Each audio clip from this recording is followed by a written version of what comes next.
विद्यार्थियों, अनिवार्य हिंदी कक्षा 12वीं के अंतर्गत बात सीधी थी पर कविता की चर्चा मैं करने जा रहा हूँ।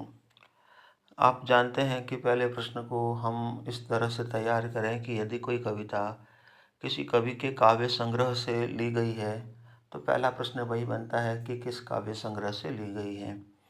यहाँ पर आप देख पा रहे हैं कि कुंवर नारायण जी ने दूसरा कोई दूसरा नहीं, ये जो एक रचना संग्रह के रूप में हमारे बीच में अपनी बातें रखी थी, उन्हीं कोई दूसरा नहीं उसी संग्रह का एक हिस्सा कही जाने वाली कविता है बात सीधी थी पर। कविता की विषय वस्तु पर ध्यान केंद्रित करें उसके पहले हम बात करें एक विशेष संदेश देने वाली किसी विशेष प्रकार की पंक्ति की।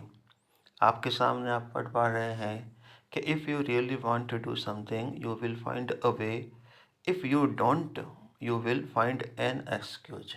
अगर आप वास्तव में कुछ करना चाहते हैं तो आपको आपकी चाहत के अनुसार पॉजिटिव रास्ता मिल ही जाता है।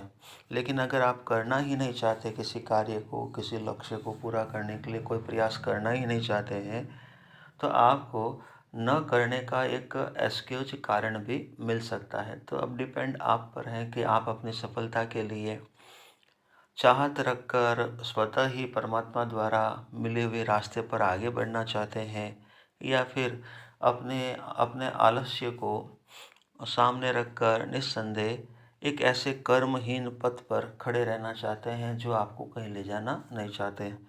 अब शुरुआत करते हैं मूल रूप से आज के बात की। बात सीधी थी पर ये कविता कोई दूसरा नहीं इस संग्रह में संकलित है। तो पहला प्रश्न मैंने अभी आपके सामने रखा है, यही प्रश्न दोबारा आपके सामने आया है। अब प्रश्न है कि कोई कविता है तो उस कविता को लिखने के पीछे रचनाकार का कोई न कोई मंतव्य होता है, उद्देश्य होता है। ऐसे में कोई कोई दूसरा नहीं इस संकलन संग्रह के अंश के रूप में बात सीधी थी पर कविता में किस मूल विषय वस्तु पर रचनाकार कुंवर नारायण जी ने आपका ध्यान केंद्रित करना चाहा है। तो स्क्रीन पर आप देख सकते हैं कि मूल बात या मूल विषय वस्तु क्या है।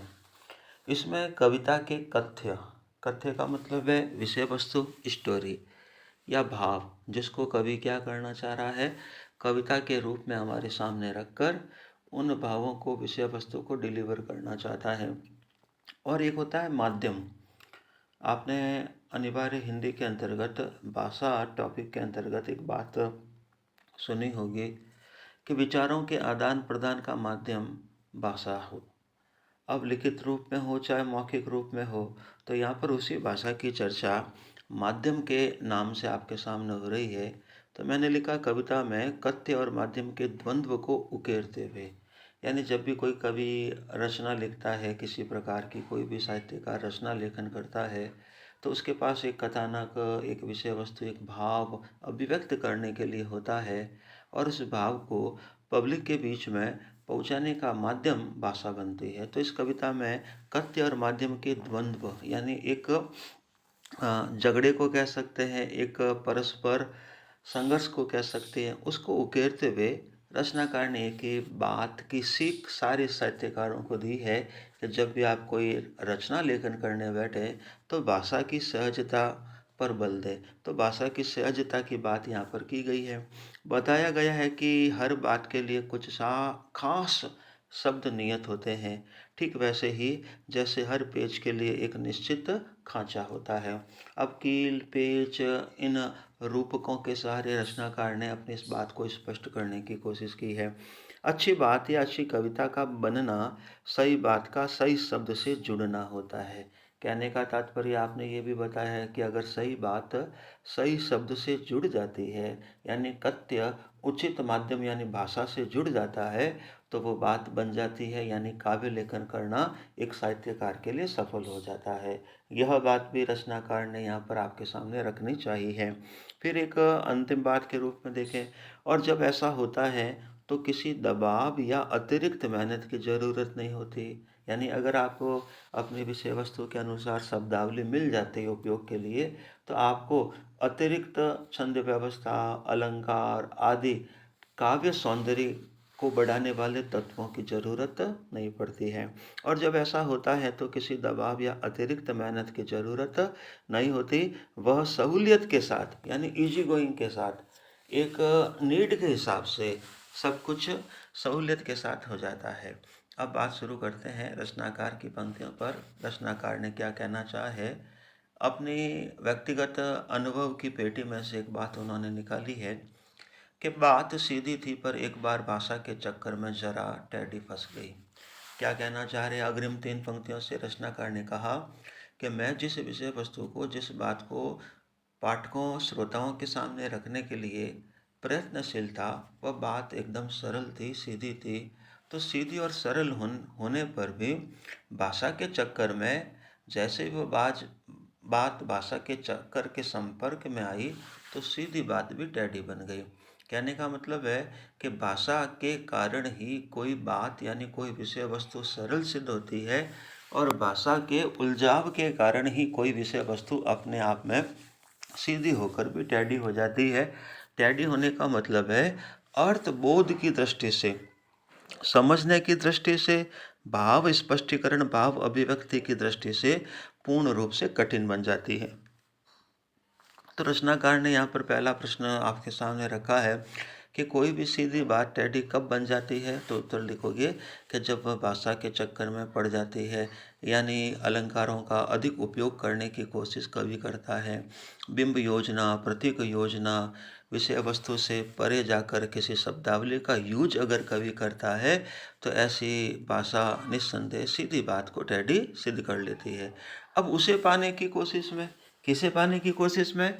तो जो बात टेढ़ी हुई है, उस टेढ़ी बात को पुनः सीधे रूप में पाने की कोशिश में, उसे पाने की कोशिश में भाषा को उल्टा पलटा, यानी पंक्तियों के शब्दों के स्थान को चेंज किया, उनके क्रम को चेंज किया, भाषा को उल्टा पलटा, तोड़ा मरोड़ा, यानी विभिन्न प्रकार के व्याकरण के प्रोसेस को अपनाया, छंद के प्रोसेस को अपनाया, शब्दों के क्रम की अदला बदली की, भाषा तत्सम की जगह तद्भव काम में ली। इन सब को, ये जो परिवर्तन कवि अपने लेखन के दौरान करता, लेखनी के जरिए, उसी को रचनाकार ने कहा है कि उसे पाने की कोशिश में भाषा को उल्टा पलटा, तोड़ा मरोड़ा, घुमाया फिराया। क्यों किया ये सब उलटना पलटना, तोड़ना, घुमाना फिराना? कि बात बने यानी मेरा लेखन करना सफल हो जाए, टेढ़ी बात फिर से सीधी हो जाए, यानी मुझे अपने काम में सफलता मिल जाए। तो कवि कह रहा है कि भाषा को उल्टा पलटा, तोड़ा मरोड़ा, घुमाया फिराया, ये सब मैंने इसलिए किया ताकि या तो मेरी बात बन जाए या फिर भाषा से बाहर आए, यानी भाषा के कारण जो टेढ़ापन उसमें डेवलप हुआ है, वह भाषा के चक्कर से निकलकर बाहर आ जाए। इसीलिए कवि ने क्या किया है, उस टेढ़ी बात को भाषा की दृष्टि से उसके चक्कर से निकालने के लिए भाषा को उल्टा पलटा, तोड़ा मरोड़ा, घुमाया फिराया। अब रचनाकार ने कहा कि भाषा को उल्टा पलटा, तोड़ा मरोड़ा, घुमाया फिराया कि बात या तो बने या फिर भाषा से बाहर आए। लेकिन इससे भाषा के साथ साथ बात और भी पेचीदा होती चली गई। पेचीदा होने का मतलब है टफ, कठिन होती रही। दुष्कर अर्थ के आधार पर, मूल रूप से अर्थ स्पष्टीकरण के आधार पर टफ बनती रही, कठिन बनती रही। तो रचनाकार ने कहा कि जब मैं एक चमत्कार उत्पन्न करने वाले कवि की तरह कार्य करते हुए टेढ़ी बात को सीधा करने की कोशिश में लगा, तो उस प्रयास में मैंने भाषा को उल्टा पलटा, तोड़ा मरोड़ा, घुमाया फिराया, लेकिन उस एक प्रयास में मेरी बात बनी नहीं, उल्टा नादानी से युक्त किए गए इन सारे प्रयासों के कारण बात भाषा के साथ साथ और अधिक पेचीदा बन गई। यानी पूर्ण रूप से इस प्रकार की नादानी और चमत्कार उत्पन्न करने की मेरी कोशिश ने बात को भाषा की दृष्टि से और अधिक कठिन बना दिया।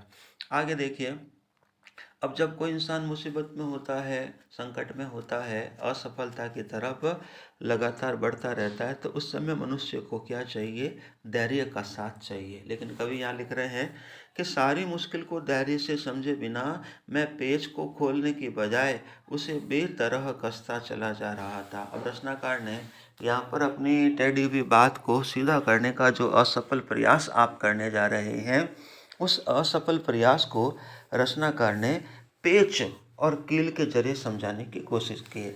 रचनाकार ने कहा कि जब कोई कारीगर, मिस्त्री किसी लकड़ी दीवार में किसी प्रकार का पेच कसने की कोशिश करता है और पहली ही चूड़ी अगर सही सांचे में नहीं बैठती है, तो रचनाकार ने कहा कि उस समय कारीगर को चाहिए कि धैर्य के साथ चूड़ी का कसावट के अनुरूप न बैठना, इस बात को समझे, उस मुसीबत को धैर्य से समझे।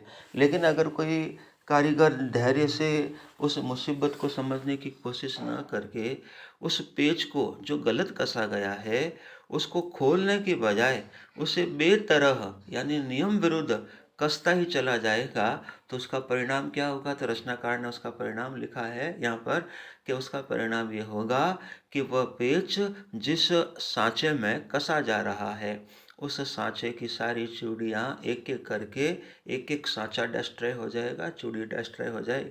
तो रचनाकार ने यह कहा कि सारी मुश्किल को धैर्य से समझे बिना मैं पेच को खोलने के बजाय यानी भाषा की कठिनता को दूर करने की बजाय उसे बेतरह चला जा रहा था। मतलब मैं और अधिक दुष्कर कठिन शब्दावली का उपयोग करके येन केन प्रकारेण अपनी बात को अलग नई और बेढंगी भाषा से पूरा करने की कोशिश करता जा रहा था। अब मेरी इस कोशिश को समझने वाला कोई नहीं था। मेरी इस कोशिश को समझने सुनने वाला जो भी व्यक्ति था उस समय वे दर्शक के रूप में, तमाशबीन के रूप में क्या कर रहे थे? तो रचनाकार ने कहा कि जब मैं एक गलत अनुभवहीन साहित्यकार की तरह यूजलेस लैंग्वेज शब्दों का यूज करके अपनी टेढ़ी बात को सीधा करने की कोशिश गलत ढंग से करता जा रहा था, तो निस्संदेह बात बनने की अपेक्षा बिगड़ती जा रही थी। ऐसे में भी लोगों ने क्या किया, क्योंकि इस कर्तव्य पर मुझे यानी जब मैं किसी पेज को खोलने की बजाय मुसीबत को, समस्या को हल करने की बजाय मैं और बिना किसी नियम के, साहित्य लेखन करने के नियम के विरुद्ध, पेच कसने के नियम के विरुद्ध जाकर पेच को कस रहा था, यानी साहित्य लेखन के नियमों के विरुद्ध जाकर कविता पूर्णता की तरफ कविता को ले जा रहा था, तो ऐसे मेरे इस काम को लोगों ने कर्तव्य कहा, जादू जैसा कहा, और गलत काम को भी कर्तव्य मानकर साफ सुनाई दे रही थी तमाशबीनों की शाबाशी और वाह वाह। यानी कुछ लोग मेरे इस गलत काम को देखकर, महसूस करके भी मुझे शाबाशी दे रहे थे। मेरे इस गलत कार्य को कर्तव्य, जादू जैसा हिस्सा मानकर उसकी प्रशंसा कर रहे थे, मुझे शाबाशी देते हुए वाहवाही कर रहे थे। तो ऐसे में मुझे लगा उनकी शाबाशी और वाहवाही को सुनकर कि मैं जिस तरह पेच खोलने की बजाय उसको बेतरह कसता जा रहा था, ऐसा करना मेरा सही है। अर्थात जब किसी कवि द्वारा अनुपयोगी भाषा का उपयोग करने पर भी नासमझ लोग उसकी प्रशंसा करते हैं, तो अनुभवहीन कवि क्या करता है? अपनी उस गलत बात को ही सही मानकर आगे बढ़ने की कोशिश करता है। रचनाकार ने यही बताया। आखिरकार वही हुआ। अब जब आप प्रकृति के किसी काम के नियम के विरुद्ध काम करोगे तो नुकसान होना है। तो जब आप पेज को खोलने की बजाय बेतरह कसते जाओगे, नियम विरुद्ध उस पेच को कसते जाओगे, तो क्या परिणाम होगा? कि आखिर वही हुआ जिसका मुझे डर था। जोर जबरदस्ती से बात की चूड़ी मर गई। बात की चूड़ी मर गई यानी बात भाषा की दृष्टि से बेअसर हो गई, प्रभाव शून्य हो गई और वह भाषा में बेकार घूमने लगी। चूड़ी मरना यानी कथ्य का मुख्य भाव समाप्त हो गया। कविता की पकड़ क्या हो गई? नष्ट हो गई, क्योंकि कविता के भावों को पकड़ प्रदान करती है भाषा, लेकिन भाषा में वह बात बेकार घूमने लगी। यानी भाषा और कथ्य, विषय वस्तु दोनों बेमेल हो गए, बात प्रभावहीन हो गई, बात केवल शब्दों तक ही घूमते रही। तो रचनाकार ने कहा कि जब मैं साहित्य लेखन के नियमों के विरुद्ध काम कर रहा था, लेखन कर रहा था, लेखन कार्य कर रहा था, तो नासमझ लोग मुझे शाबाशी दे रहे थे और उसका परिणाम यह हुआ कि मैं नियम विरुद्ध ज़ोर ज़बरदस्ती करने लगा। तो जैसे नियम विरुद्ध कसे हुए पेज पर बिना नियम से अगर कोई कार्य करेगा, उसको कसता जाएगा, तो बात की चूड़ी मर यानी उस पेज की चूड़ी मर जाएगी, सांचे एक-एक करके नष्ट हो जाएंगे। यही रचनाकार के साथ हुआ, बात की चूड़ी मर गई। अब जब रचनाकार इस प्रकार की असफलता को फेस करता है, तो हताश होकर, निराश होकर उसने क्या किया, हार कर मैंने उसे कील की तरह उसी जगह ठोक दिया। यानी पेज को कील की तरह ठोक दिया। यानी येन केन प्रकारेण, बिना किसी भाषा की पकड़ के मैंने उस कथ्य यानी कविता को पूरा कर दिया। तो जब आप किसी पेज को कील की तरह ठोकते हो, तो एक आम चिंतन ये कहता है कि कील के मुकाबले पेज की पकड़ मजबूत होती है। तो पेज को कील की तरह ठोकेंगे तो इसका परिणाम क्या होगा कि पेज कील की तरह मजबूत कसावट में आएगा नहीं। वैसे ही येन केन प्रकारेण अगर किसी बात को यूजलेस वर्ड से पूरी करोगे, तो वह बात भाषा की पकड़ से बाहर आ जाएगी, भाषा में बेकार घूमती रहेगी। तो क्या होगा कि हार कर मैंने उसे कील की तरह उसी जगह ठोक दिया। ऊपर से सब ठीक ठाक लग रहा था, जैसे पेज को कील की तरह ठोकते हैं तो बाहर से देखने पर लगता है कि हाँ व्यवस्थित ढंग से ठुकी हुई है, पर अंदर से ना तो उसमें कसाव था ना ताकत। तो जब किसी पेज को कील की तरह ठोक देते हैं, तो आप व्यक्तिगत चिंतन अनुभव के आधार पर महसूस करते हैं कि कील की पकड़ नहीं होती है, पेज के एक एक चूड़ी की पकड़ सांचे के साथ जुड़ती रहती है। तो पेज को कील की तरह ठोकने से पकड़ शून्य हो गई। यानी कविता बाहर से शब्दों के रूप में तो ठीक लग रही थी, लेकिन विषय वस्तु को लोगों तक डिलीवर करने में असमर्थ रही। समाज के लोगों पर उसकी पकड़ क्या होने लगी, शून्य होने लगी। तो ऊपर से ठीक ठाक, पर अंदर से ना तो उसमें कसाव था ना ताकत। कहने का मतलब है कथ्य भाषा की पकड़ से बाहर हो गया, अर्थात कथ्य और भाषा में कोई सामंजस्य नहीं रहा। ये इस पैराग्राफ का सार है। अब अंतिम पैराग्राफ देखो। बात ने जो एक शरारती बच्चे की तरह मुझसे खेल रही थी। अब रचनाकार ये कह रहे हैं कि बात मेरे साथ जो खेल खेल रही थी, वो एक नोटेरियस शरारती बच्चे की तरह खेल रही थी। जैसे शरारती बच्चा शरारत करके हमें परेशान करता है, हम उन पर पकड़ बनाने की कोशिश करते हैं, लेकिन वह हमारे हाथ नहीं आता। ठीक इसी तरह बात भी मेरे हाथ नहीं आ रही थी, जैसे शरारती बच्चा हमारे हाथ नहीं आता है। बात ने जो एक शरारती बच्चे की तरह मुझसे खेल रही थी, मुझे पसीना पहुँचती देख कर पूछा। तो बात ने मेरे से पूछा, व्यर्थ का श्रम करते हुए मैं जब जीवन यापन कर रहा था, तो बात ने मेरे से पूछा, क्या तुमने भाषा को सहूलियत से बरतना कभी नहीं सीखा? यानी बात यानी मूल विषय वस्तु ने राइटर से पूछा, क्या आपको साहित्य कर्म करना आता है? क्या आप विषय वस्तु के अनुसार भाषा को सहूलियत के अनुसार यानी नीड के अनुसार, ज़रूरत के अनुसार उपयोग करने के नियम नहीं जानते हो? तो ऐसा व्यंग्यात्मक चुभता हुआ प्रश्न बात ने रचनाकार से पूछा।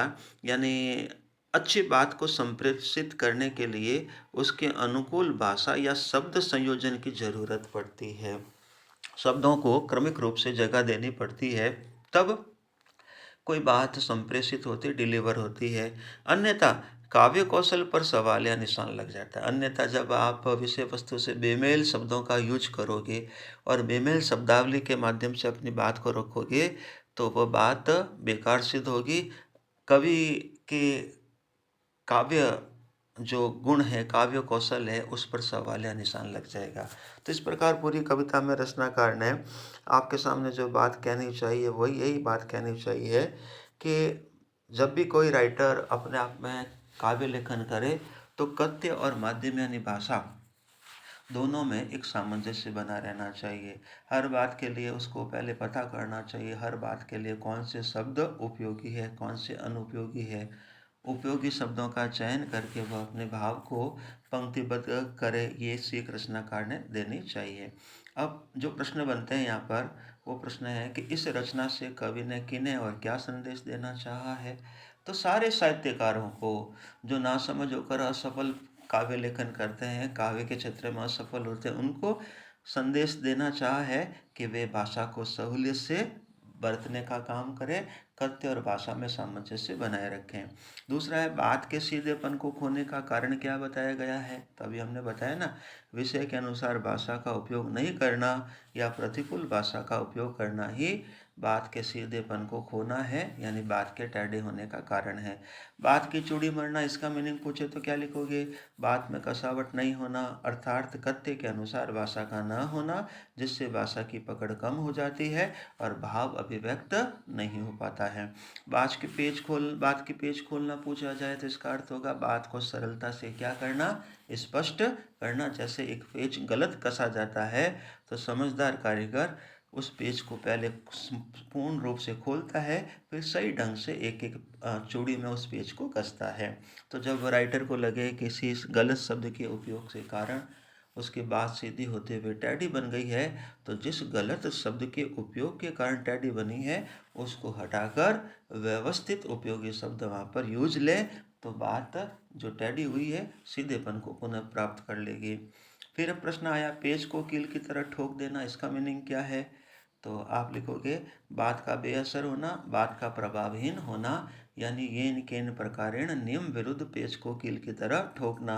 ये कारीगरी के नियम के विरुद्ध होता है, यानी बात को जो टेढ़ी हो गई है उसको और अधिक अनुपयोगी शब्दावली से पूरा करना निस्संदेह बात की पकड़ को कमज़ोर करता है। जैसे पेज को कील की तरह ठोकने पर वह पेज कील की तरह कमज़ोर पकड़ वाला हो जाता है। बात का शरारती बच्चे की तरह खेलना, इसका मतलब क्या है? बात का पकड़ में ना आना, मैंने ऊपर समझाया है। बात का बन जाना, इसका मीनिंग पूछे तो कथ्य और भाषा में सही सामंजस्य बनना, कभी कर्म सफल होना। इसी के साथ मैं इस बात को समाप्त करता हूँ। धन्यवाद।